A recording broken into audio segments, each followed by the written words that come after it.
गोंदिया के औद्योगिक विकास को लेकर बड़ी खबर सामने आई है। महाराष्ट्र के उद्योग मंत्री उदय सामंत ने औद्योगिक क्षेत्रों में बुनियादी सुविधाओं के विकास के लिए 15 करोड़ रुपए मंजूर करने की घोषणा की। गोंदिया में हर साल करीब 2000 करोड़ रुपए के चावल का निर्यात होता है, जिसे देखते हुए राइस मिल उद्योग और चावल निर्यात को बढ़ावा देने पर जोर दिया जा रहा है।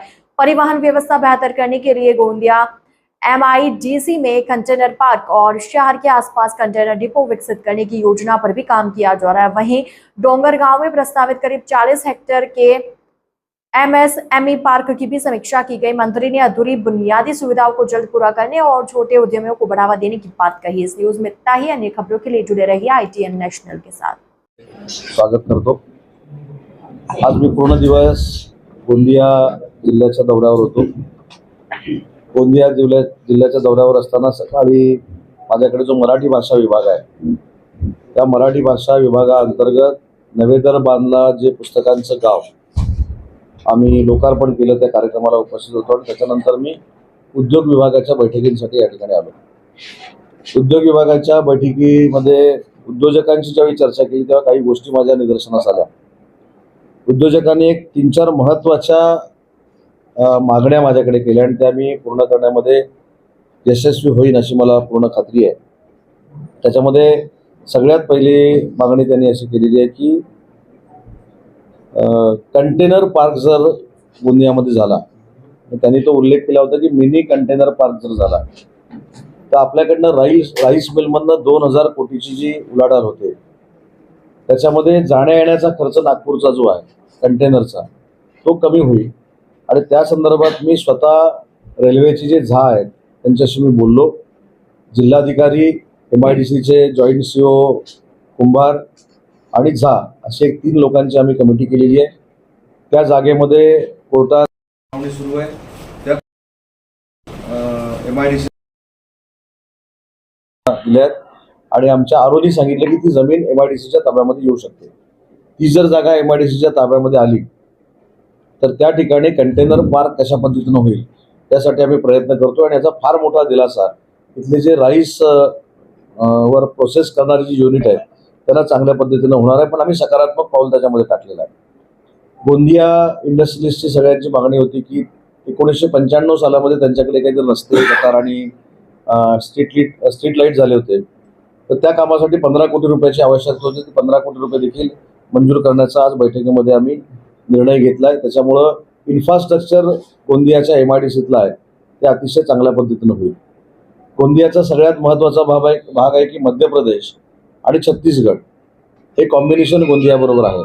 त्याच्यामुळे ट्रान्सपोर्टेशनला कंटेनर पार्क जर चांगला करू शकलो तर जे कंटेनर मध्य प्रदेश आणि छत्तीसगडमधनं JNPTला जातात त्या कंटेनरसाठी देखील ही स्पेस तयार होईल असं मला उद्योजकांनी सांगितलं आणि त्याच्यासाठी आम्ही चांगल्या पद्धतीने वर्किंग करतोय। लवकरात लवकर हा करण्याचा आपण प्रयत्न करू।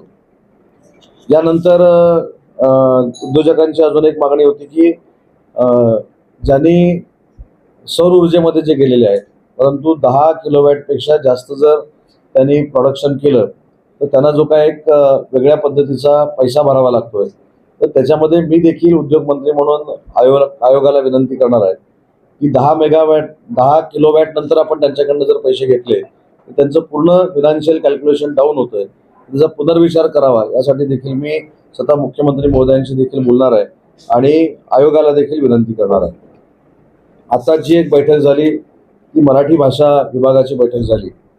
मराठी भाषा विभाग चालवत असताना आजपर्यंतची प्रथा अशी होती की जिल्हाधिकारी जे आपल्याला अधिकारी देतील ते आमचे नोडल ऑफिसर होते आणि त्यांच्या माध्यमातून आम्ही हा मराठी भाषा विभाग चालवायचो।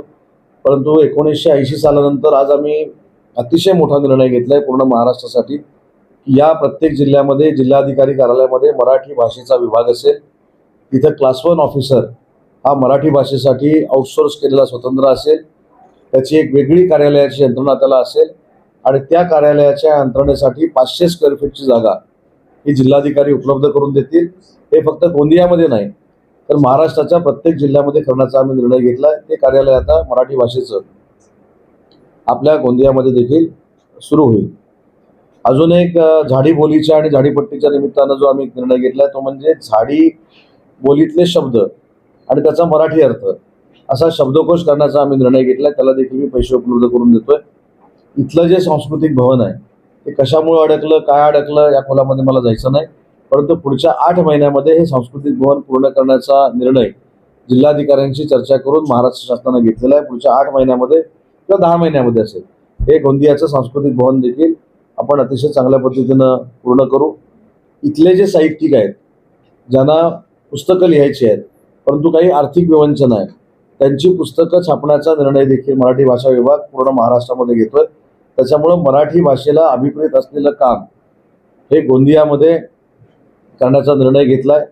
एक जे आम्ही आत्ता पुस्तकांचं गाव हे जाहीर केलंय त्या पुस्तकाच्या गावाला मारुती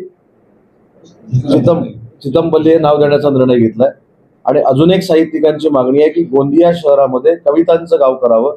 त्या गोंदिया शहरातल्या कवितांच्या गावाला देखील आजच मी मंजुरी दिलेली आहे आणि या नावाला देखील आजच मंजुरी दिलेली आहे. त्या उद्योग विभागाचे आणि मराठी भाषेचे या पद्धतीचे मी निर्णय घेतलेले आहेत. आणि त्याच्यानंतर शिवसेनेचा जो मेळावा झाला त्या मेळाव्याला देखील माझं मनोगत व्यक्त करून मी पुन्हा इथं आलेलो आहे. मंत्री महोदय,